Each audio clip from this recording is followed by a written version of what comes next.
বর্ষার রাতে মামাবাড়িতে। গল্পের পটভূমি। গল্পটি শুরু হয় বর্ষার এক রাতে, যখন বিলু নামের একটি ছেলে তার মামাবাড়ি বেড়াতে আসে। রাতের বেলা খাওয়ার পর সে তার দাদুর কাছে একটি ভূতের গল্প শুনতে চায়। দাদু তাকে ঘাউল নামক এক ভয়ঙ্কর পিশাচের গল্প শোনান, যা দাদুর নিজের জীবনে দেখা একটি ঘটনা ছিল। প্রধান কাহিনী: রহিমের অভাব। রসুলপুর গ্রামের ভ্যানচালক রহিম অভাবের কারণে খুব কষ্টে ছিল। বৃষ্টির কারণে কয়েকদিন আয় না থাকায় তার ঘরে খাবার ছিল না।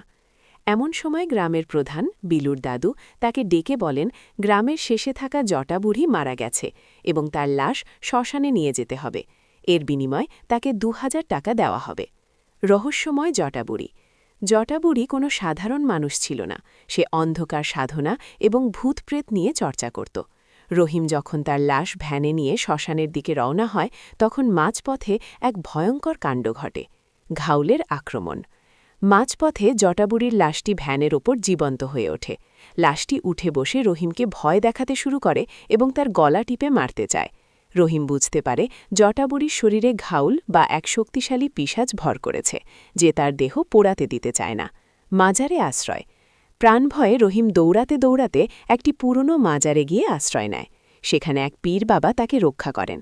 পীর বাবার অলৌকিক ক্ষমতার কারণে সেই পিশাচ বা কালো ছায়াগুলো মাজারের ভেতরে ঢুকতে পারে না। গল্পের শেষ। পরদিন সকালে রহিম বাড়ি ফিরে জানতে পারে যে শ্মশানের লাশ পৌঁছানোর কাজ ঠিকঠাকভাবে হয়ে গেছে এবং ডোম খবর পাঠিয়েছে।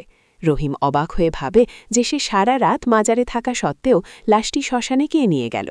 বিলুর দাদু গল্প শেষ করে বলেন যে পৃথিবীতে অশুভ শক্তির পাশাপাশি শুভ শক্তিও, আল্লাহর দূত বা পীর বাবা, রয়েছেন যারা মানুষকে রক্ষা করেন।